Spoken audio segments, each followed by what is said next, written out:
At ayun na nga, nagwala ang 11 o'clock minority. Dahil hindi nga dumating ang majority sa Senado at walang nangyaring sesyon ngayong araw. Kaya naman ang gagalaiti ang 11 o'clock minority. At ang kapal, pinagre-resign pa si Senate President Alan Peter Cayetano dahil nalaman nila na ang magiging head ng subcommittee ay si Senator Rodante Marcoleta. Nagpanik na ang 11 o'clock minority. Panoorin natin ang video na ito. Senate President Alan Peter Cayetano should resign as he has shown that he cannot function as the leader of the Senate anymore. Cannot function the Senate? Hindi daw kaya na maging leader ng Senado? Si Senate President Alan Peter Cayetano. Anymore daw.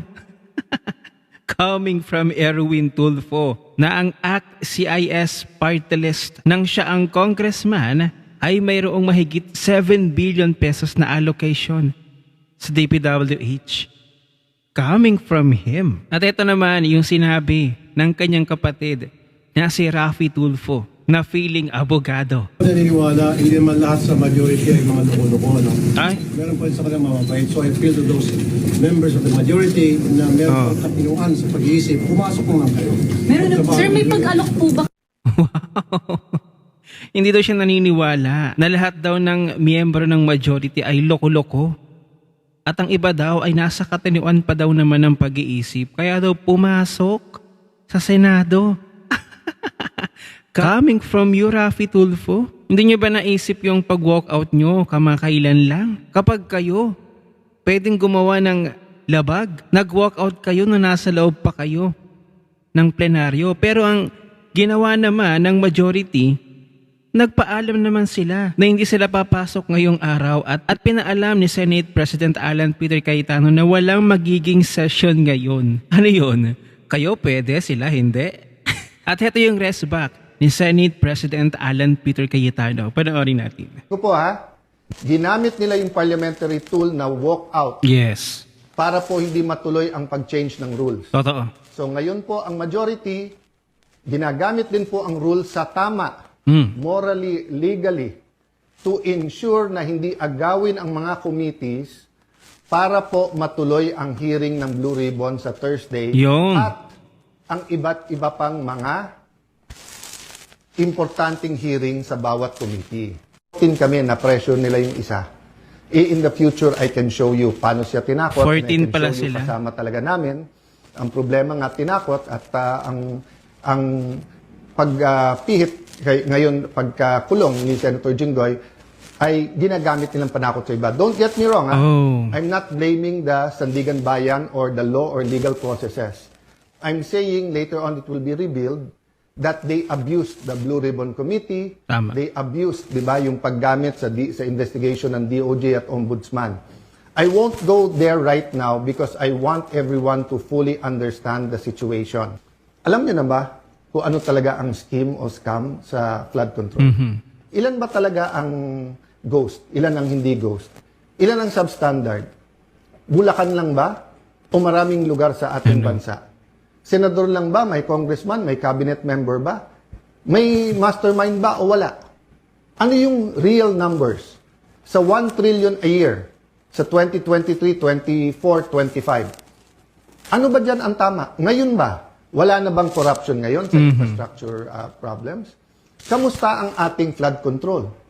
Pag umulan ba ng malakas ngayon, Naku, makakasiguro tayong hindi tag-ulan na. So ang dami pong tanong.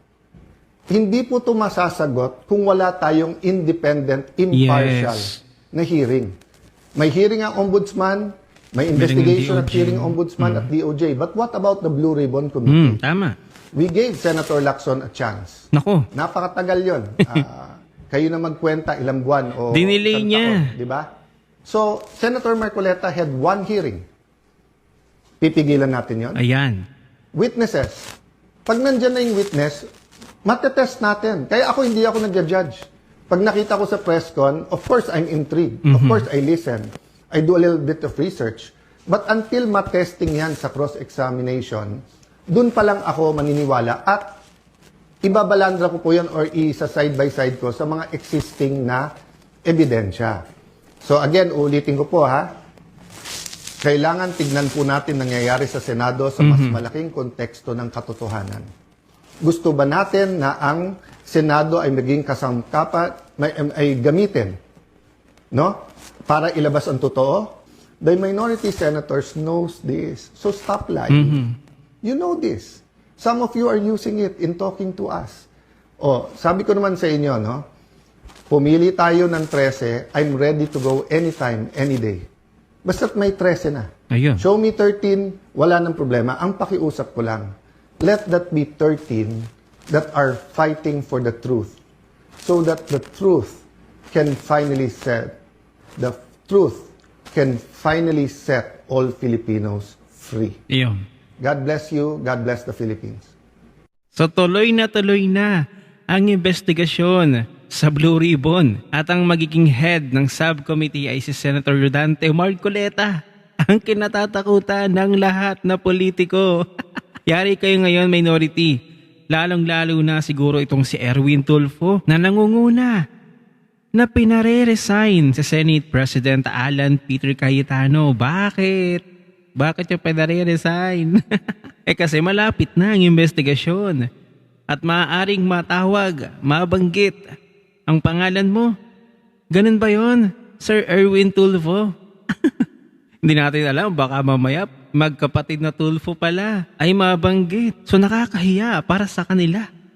Ang 11 minority oplok at ayon pa sa isang political analyst na si Lito Banayo. Ito yung dahilan kung bakit takot at takot ang minority kay Senator Rodante Marcoleta na manguna sa investigasyon ng flood control. Panoorin natin ito. Dahil sa mga pinaggagawa nitong minority senators, yung mga pag-walk-out nila, yung pagbalandra nila, at minsan pati yung mga masasakit na salitang pinagsasasabi nila kontra sa new majority, nagkatikisan na. Ayun. No? Dati, si Senator Pia Cayetano ang elected na chairperson. She is still the chairperson. Pero ngayon, gumawa ng subcommittee specifically for the flood control scandal. At ang mamumuno dyan ay si Senador Rodante Marcoleta na alam naman natin, allergic ang palasyo at allergic ang mga korap, no? Yung mga saksakan ng sakim dito sa ating pamahalaan. Mga ganid. Si Rodante Marcoleta na ang chairman ng subcommittee na yan, no? So, kung siguro, kung hindi ganyan ang minoriya, no? Yung 11 at hindi sila ganyan wika nga yung pinakikita nilang asal ay hindi masyadong kontraryan, masyadong kinokondena yung new majority, hindi siguro umabot sa ganyan. So ang nangyari ngayon ay mas mabigat ang magiging taga-usig ng flood control. Bigatin yan. Huwebes pa yung flood control probe. Meron pa tayong Lunes, Martes, Miyerkules. Marami pa pong mangyayari. Posibilidad na magkapalitan na naman ng Pero Senate hindi. President Hindi o ng yan, hindi liderato yan. ng Kamara ng Senado sa Lunes. Palagay ko'y malabo ng mangyari yan. Yes.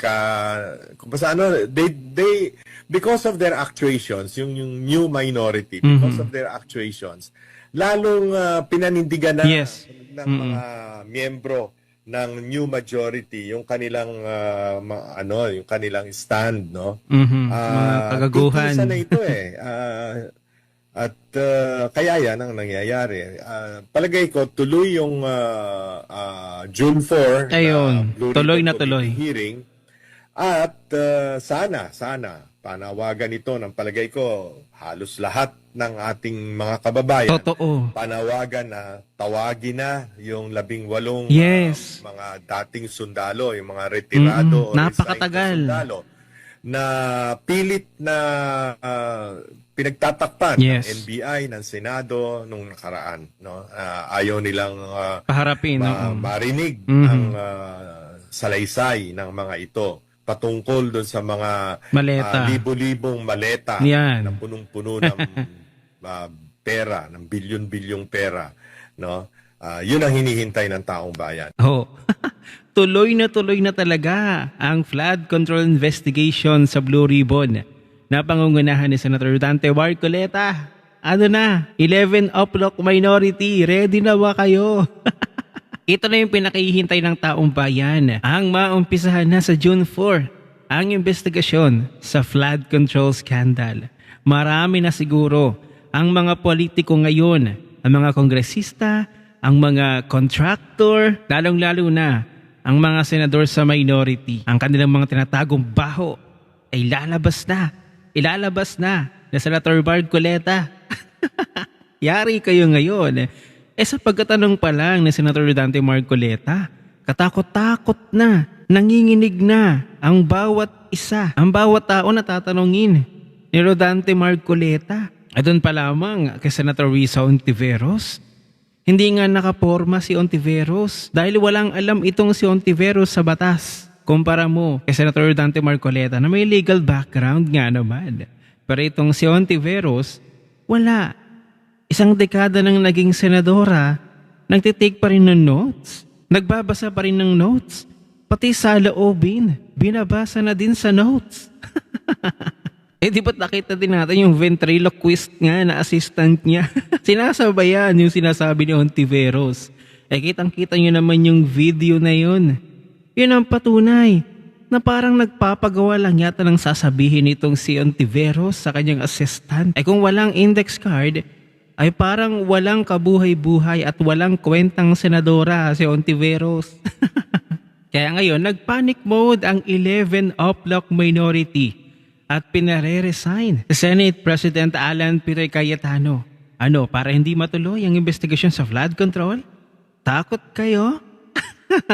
Ano ang inyong opinion? I-share mo na ang video na ito. Mag-iwan ng comment at like yan sa ibaba at magkita-kita ulit tayo sa susunod na video.